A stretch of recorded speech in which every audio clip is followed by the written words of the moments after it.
అండి, good evening అందరికీ. అందరు నైట్ డిన్నర్ చేస్తారా? మరి మీరేం నైట్ డిన్నర్ చేస్తారు? నేనైతే ఈరోజు నైట్ రైస్ తింటున్నా. మరి నైట్ అస్సలు నేను ఫుడ్డే తీసుకోను.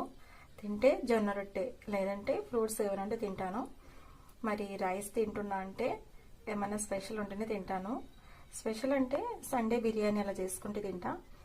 మరి ఈరోజు రైస్ నైట్ తింటున్నా అంటే నాకు ఎంతో ఇష్టమైన మజ్జిగ చారు అందరికీ తెలుసు. బట్ ఈ వింటర్లో చలికి అస్సలు టేస్ట్గా భలే ఉంటుంది. అస్సలు మజ్జిగ చారు తిన్న వాళ్ళకి తెలుసు ఎలా ఉంటుందనేసి. మరి ఇందులోకి కాంబినేషన్ అప్పడాలు, మజ్జిగ మిరపకాయలు అని చేసుకుంటూ ఉంటారు.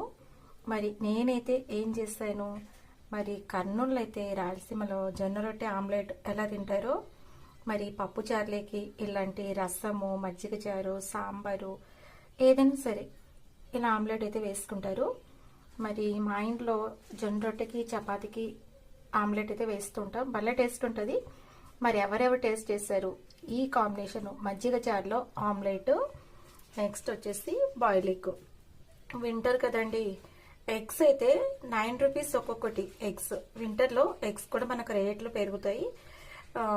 బట్ పెరిగినా తప్పదు, ఎందుకంటే టేస్ట్గా ఉంటేనే తినగలము, అంతే కదా. మరి మీరేం డిన్నర్ చేశారు?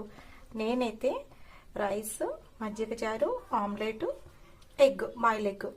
మజ్జిగ చారు కోసం రైస్ తింటున్నా. మళ్ళీ కొద్దిగా వేడిగా అయితే చేస్తానమాట. ఆఫ్టర్నూన్ కొద్దిగా చేస్తాను, వింటర్ కాబట్టి ఎప్పటికప్పుడు రైస్ అయితే వేడిగానే తీసుకుంటాను. పిల్లలు అయితే తినేస్తారు, మరి నేను తింటున్నా.